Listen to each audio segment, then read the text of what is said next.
Hello दोस्तों। देखिए दोस्तों, कक्षा 10 की छठी प्रश्नावली पढ़ाने जा रहा हूँ मैं आज। कक्षा 10 की, और वो भी बेसिक बेसिक क्या क्या चीज़ें हैं। तो देखिए बेसिक में क्या क्या चीज़ें हैं हमारी कक्षा 10 की छठी प्रश्नावली में। त्रिभुज। तो सबसे पहले प्रश्नावली का नाम है हमारी का त्रिभुज। तो त्रिभुज क्या है? सबसे पहले तो त्रिभुज की संरचना होती है हमारी ये। त्रिभुज में होती है 3 लाइनें। ये हमारा त्रिभुज होता है, ये हमारा होता है त्रिभुज। तो हम इसी से ही अब परिभाषा बनाएंगे। तो देखिए त्रिभुज,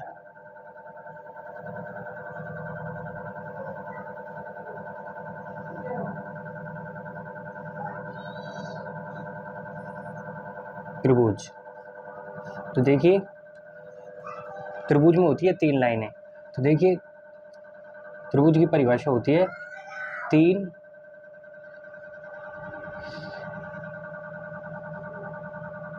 तीन सरल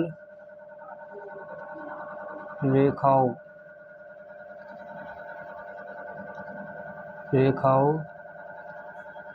से घिरी हुई आकृति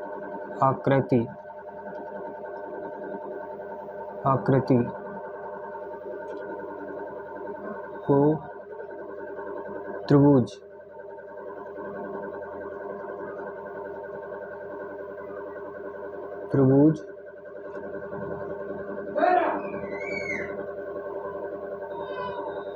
कहते हैं। या तीन सरल रेखाओं से घिरी हुई आकृति को त्रिभुज कहते हैं। ये हमारी त्रिभुज की परिभाषा होती है। तो त्रिभुज 3 सरल रेखाएं या 3 बंद आकृतियों से घिरी हुई आकृति को त्रिभुज कहते हैं। तो देखिए त्रिभुज, और एक और लाइन है इसमें त्रिभुज। तो त्रिभुज के ये कोण होते हैं।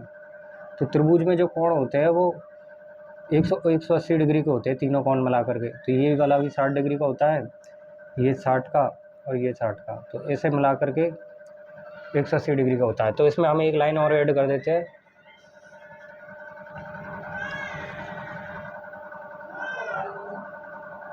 त्रिभुज के तीनों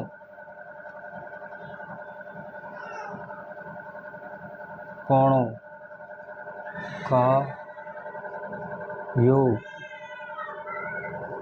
180, और ये होता है डिग्री का चिन्ह, डिग्री होता है। तो देखिए त्रिभुज के तीन कोण कौन कौन से? A B C. तो हमारे पास 3 कोण है। तो कोण का चिन्ह होता है हमारा ये होता है हमारा कोण का चिन्ह। तो कोण ए प्लस कोण बी प्लस कोण सी बराबर कितना है हमारा? 180। और हम वैसे देखेंगे तो देखेंगे 60 डिग्री, ये 60 डिग्री का है, प्लस ये भी 60 डिग्री का है, और सी कोण भी हमारा 60 डिग्री का है। तो त्रिभुज के तीनों कोणों का योग कितना हो गया? एकदम सिंपल और सरल परिभाषा है। देखिए त्रिभुज क्या है? त्रिभुज की आकृति होती है ये, और त्रिभुज 3 सरल रेखाओं से घिरी हुई आकृति को त्रिभुज कहते हैं।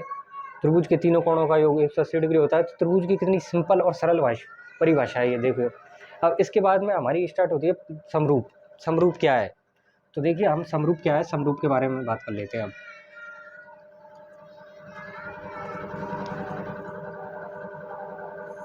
तो समरूप का तो हमें नाम से ही पता चल रहा है, सम यानी समान, रूप मानी आकार या आकृति। तो देखिए, तो लिखते हैं अब हम इसकी परिभाषा।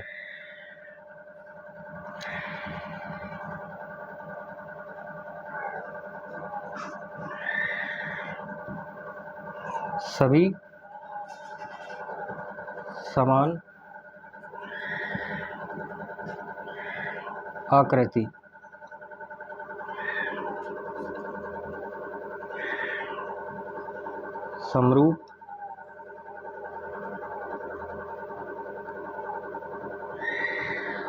समरूप कहलाती है।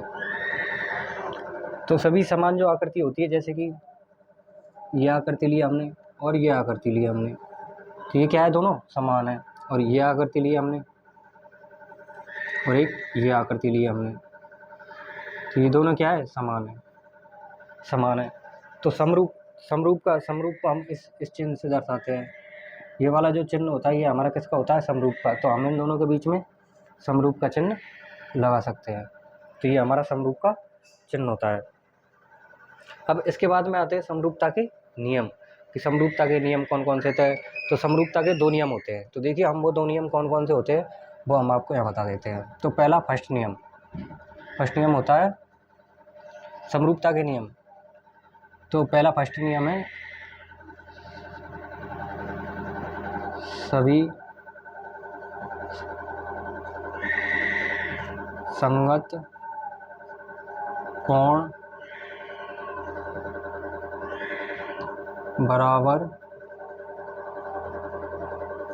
होते हैं। तो समरूपता का पहला नियम क्या है, सभी संगत कोण क्या होते हैं, बराबर। और दूसरा नियम है सभी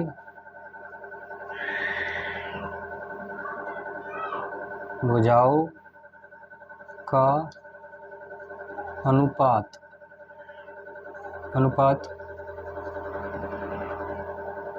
बराबर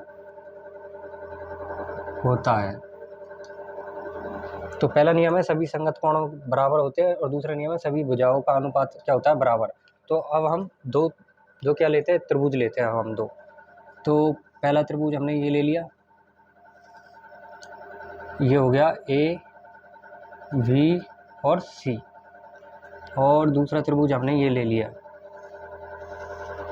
ये हो गया पी क्यू और आर। तो देखिए, तो त्रिभुज के तीनों कोण होते हैं, उनके तीनों कोणों का योग कितना होता है, 180 होता है। तो हमने इसको ले लिया 40 और इसको ले लिया हमने 80 और इसको ले लिया हमने 60 डिग्री।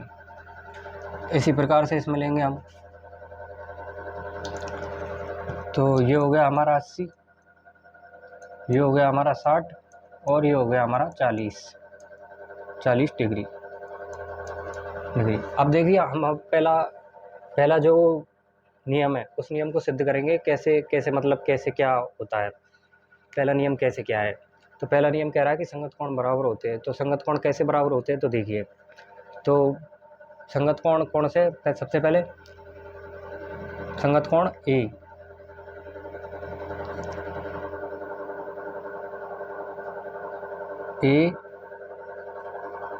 बराबर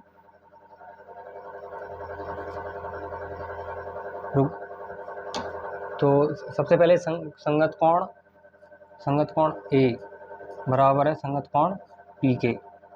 तो कोण बराबर है कितने का, 40 डिग्री। तो ये हमारा पहला नियम होता जाए। और फिर संगत कोण बी बराबर है किसके, क्यू के। तो क्यू कितना हमारा 60 डिग्री। और सी हमारा किसके बराबर है, आर के बराबर। तो ये कितने का है, 80 डिग्री का। तो अब पहला नियम सिद्ध हो गया कि संगत कोण बराबर होते हैं। तो संगत कोण कैसे बराबर होते हैं, देखिए, इसमें भी 40 का, इसमें भी 40 का। अगर संगत कोण बराबर है तो वो समरूप है, और अगर संगत कोण बराबर नहीं है तो वो समरूप नहीं होगा। और समरूप का दूसरा जो नियम है कि संगत भुजाओं का अनुपात बराबर होता है। तो संगत भुजाओं का अनुपात बराबर होता है, इसके लिए भी हम बताते हैं। जैसे कि मैंने इसको ले लिया 4, इसको ले लिए 6 और इसको ले लिया मैंने 8। इसको 4, इसको 6 और इसको 8, सॉरी, इसको ले लिया मैंने 8, इसको ले लिया मैंने 12 और इसको ले लिया मैंने 16। तो वो कह रहा है, दूसरा नियम कह रहा है कि सभी भुजाओं का अनुपात क्या होता है, बराबर। तो भुजाएं कौन सी होती है हमारी, ये वाली, ये होता है हमारे शीर्ष और ये होती है हमारी भुजाएं। तो त्रिभुज के अंदर 3 शीर्ष होते हैं और 3 भुजाएं होती है।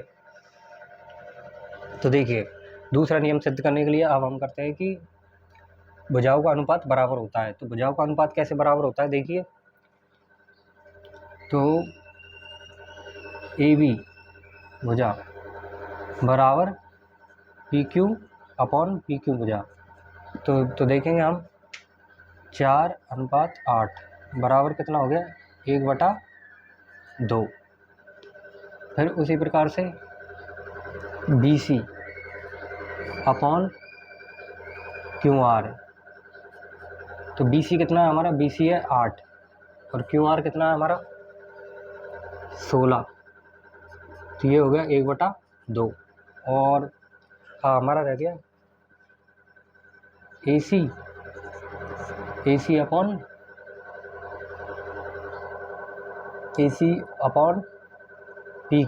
P R. तो ये कितना है हमारा 6 और ये कितना है हमारा 12। तो ये कितना हो गया 1/2।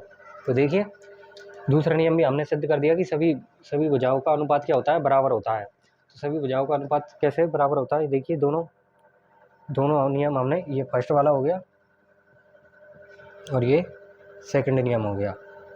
अगर वो दोनों बराबर है तो वो समरूप होगा, नहीं तो समरूप नहीं होगा बिल्कुल। तो ये हमारा ये हो गई हमारी त्रिभुज की परिभाषा और ये समरूप। तो ये हमारा कक्षा 10 का प्रश्नावली नंबर 6 का बेसिक था ये। और अब इसके बाद हम अब आगे बताएंगे हम आपको।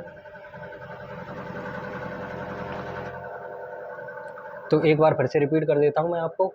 त्रिभुज क्या है, त्रिभुज की संरचना होती है ये 3 सरल रेखाओं से घिरी हुई आकृति को त्रिभुज कहते हैं। त्रिभुज के तीनों कोणों का योग 180 डिग्री होता है और ये कोण का चिन्ह होता है हमारा, और ये तीनों कोणों का योग 180 होना चाहिए। तो हमारा देख लिए 180 है इसमें, और इसमें भी 180 है, इसमें भी 180 है, यानी समरूप क्या होता है, सभी समान आकृतियों को क्या कहते हैं, समरूप कहलाती है।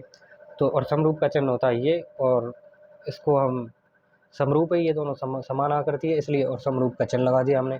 फिर समरूपता के क्या होते हैं नियम, तो ये क्या है हमारे समरूपता के नियम। तो फर्स्ट नियम होता है अभी सभी संगत कोण बराबर होते हैं और सभी भुजाओं का अनुपात बराबर होता है। तो सभी संगत कोण बराबर होते हैं तो कोण लिया हमने, दोनों त्रिभुज है, दोनों के बीच कोण बराबर है। तो देखिए दोनों कोण बराबर हो गए हमारे। फिर दूसरा नियम कह रहा है भुजाओं का अनुपात बराबर होता है, तो भुजाओं का अनुपात बराबर होने के लिए ये हो गया। अगर ये दोनों है तो वो समरूप होगा, नहीं तो समरूप बिल्कुल भी नहीं होगा। ठीक दोस्तों, तो अब हम आगे चलते हैं।